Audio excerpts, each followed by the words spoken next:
دیکھیے یہ کام اچھا ہے، یا تو بچوں کے بیٹھنے کے لیے کوئی چھوٹے انتظام کر دیں، بچے ہی بیٹھ جائیں۔ پہلی صف میں بڑے ہمارے پیچھے کھڑے ہیں،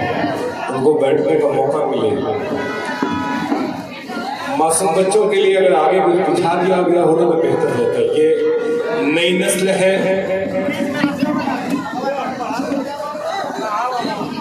دیکھیے آپ کے سامنے ابھی قرآن پاک کی تلاوت محفل کا خوبصورت سا آغاز ہو چکا ہے، وقت کافی زیادہ ہو چکا ہے، میں اسی لیے تمہیدی گفتگو نہیں کچھ کر رہا ہوں آپ سے، ورنہ آج مسجد کے چندے کے سلسلے میں کچھ باتیں مجھے عرض کرنی تھی آپ سے۔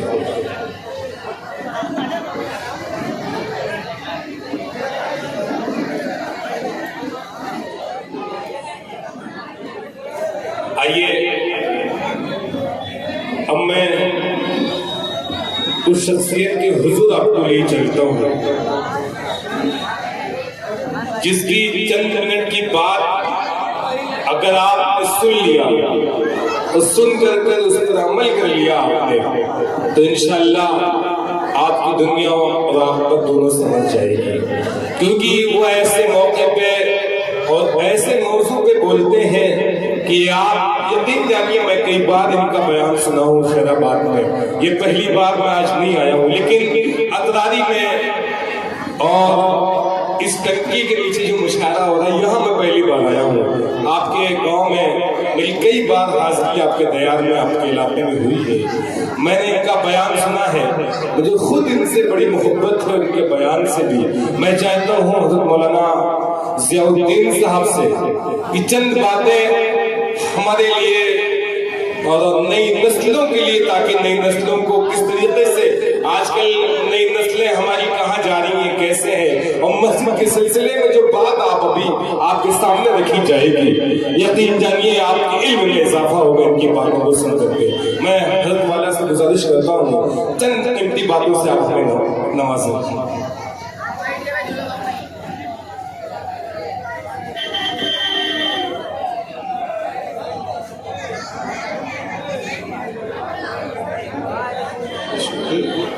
نحمده ونصلي على رسوله الكريم اعوذ بالله من الشيطان الرجيم بسم الله الرحمن الرحيم قال النبي صلى الله عليه وسلم من بنى لله مسجدا بنى الله له بيتا في الجنة۔ عزیزان گرامی، یہ آپ جانتے ہیں کہ ہمارے یہاں کی جتنی بھی مساجد ہیں جب ان کی تعمیر ہوتی ہے تو کہیں باہر سے اس کا چندہ نہیں آتا۔ مسجد عمر فاروق ہو یا جامع مسجد سمیہ عیدگاہ ہو یا نورانی مسجد،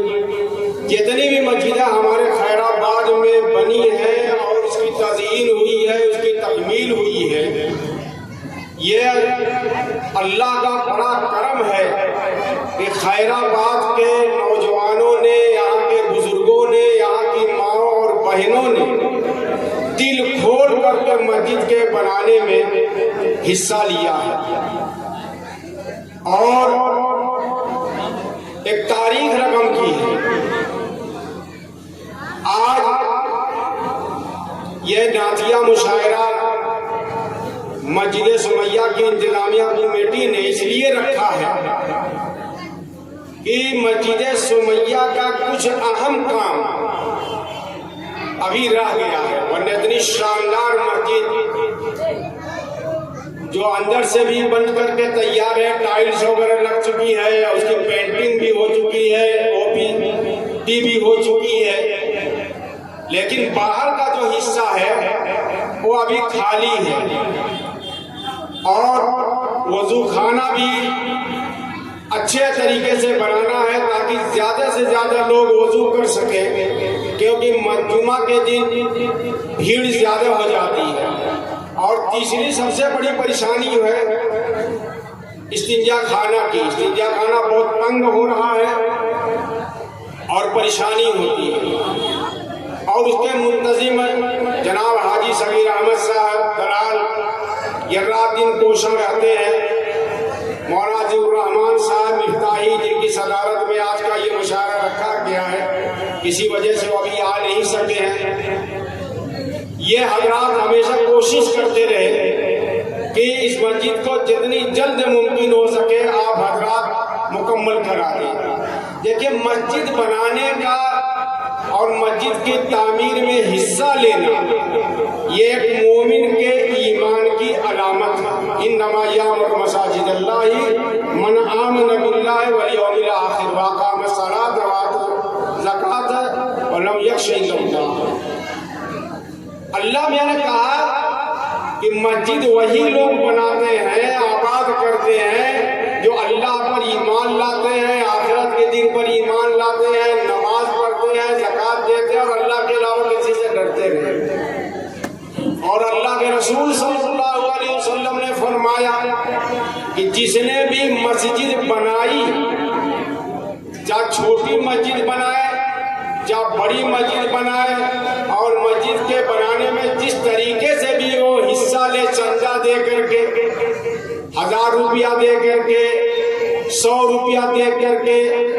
جیسے بھی اس کو توفیق ہوتی رہے وہ دیتا رہے،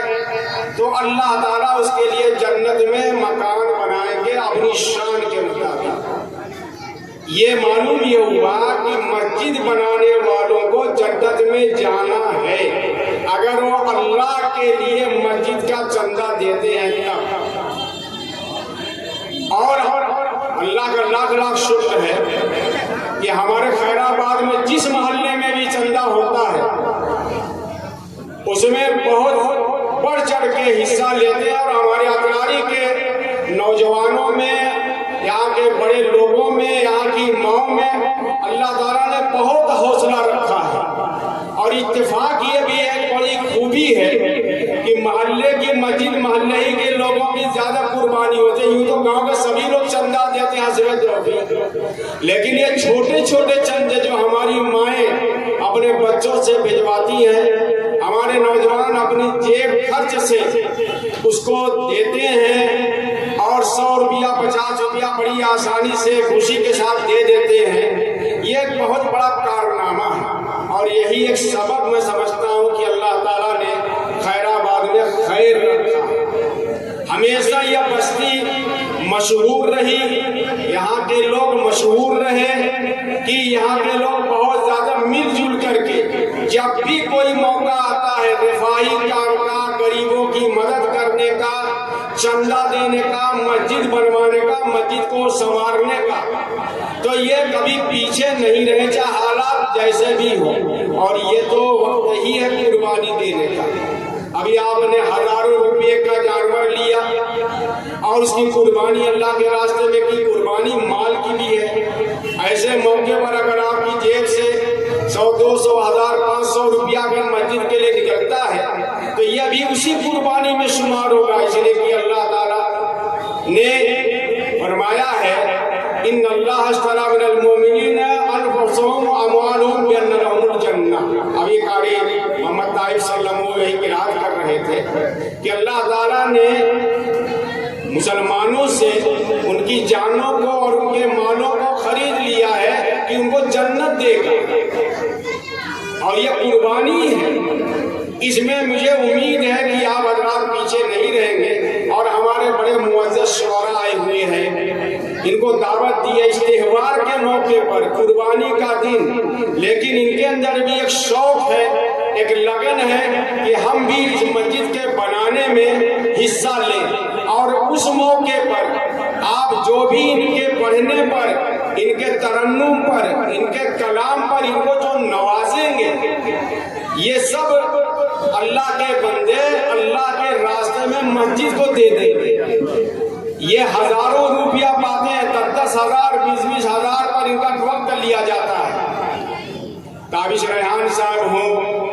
یا اسی طریقے سے دل خیر آبادی ہوں، اور تمام شعراء کے نام تو مجھے عبدالاسلام صاحب ہیں، شباب نعمانی صاحب ہیں، یہ تمام مشہور شعراء ہیں، نوجوان شعراء ہیں، اور یہ حضرات ان کی بڑی ڈیمانڈ ہوتی ہے، لیکن جب مسجد کی بات آتی ہے اور خیر آباد میں ان کو بلایا جاتا ہے، اور یہ ہمارا فیاض جو پان فروش ہے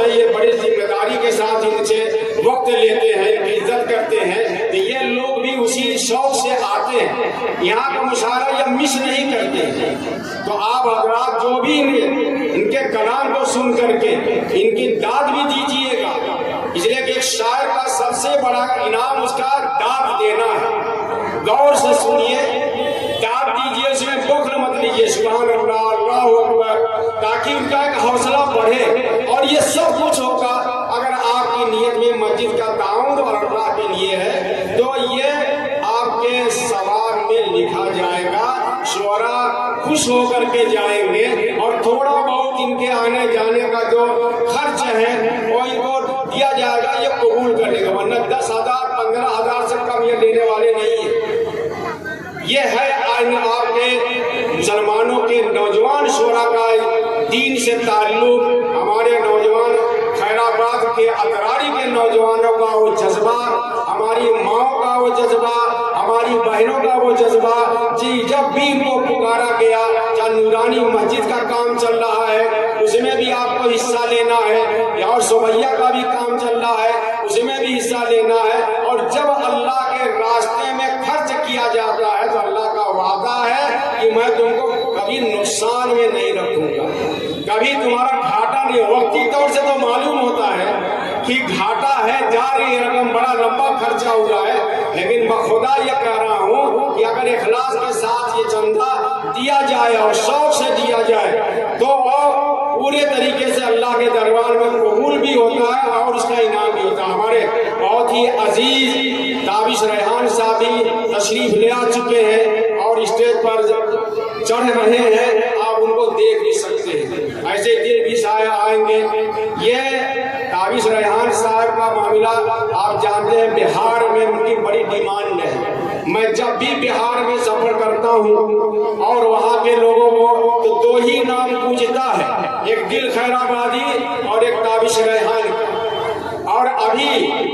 3-4 روز کی بات ہے، وہاں انہوں نے مجھ کو باقاعدہ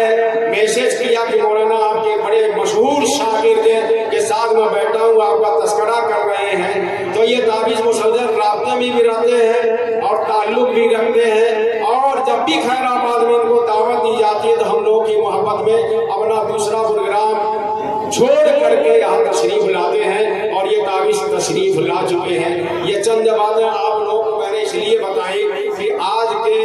اس مشاعرے کو کامیاب بنانے میں پورا حصہ لیجئے، شوق سے لیجئے، اور مسجد سمیہ کے جو کام رہ گئے ہیں، مکمل مسجد ہو چکی ہے، بس بنیادی چند چیزیں ہیں، انشاءاللہ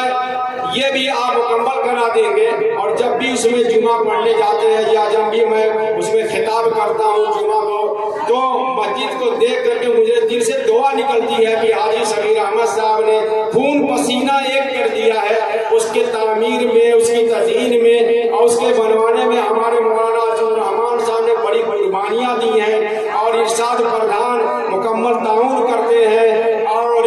ہمارا ارشاد درگا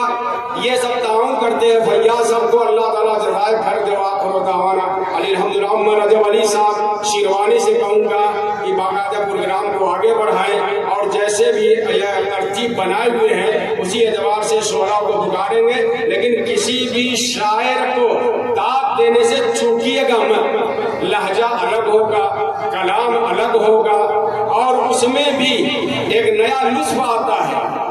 جب لہجے بدلتے ہیں، اور سب رسول اللہ صلی اللہ علیہ وسلم کی نعتیں پڑھیں گے، مسجد سے متعلق نظمیں پڑھیں گے، اس کو بھی نعت کو عقیدت کے ساتھ اگر سنیں گے تو اس کا بھی ثواب ملے گا۔ اللہ تعالیٰ اس جلسے کو کامیاب بنائے اور آپ لوگوں کی قربانی کو قبول فرمائے۔ وآخر دعوانا الحمدللہ رب العالمین۔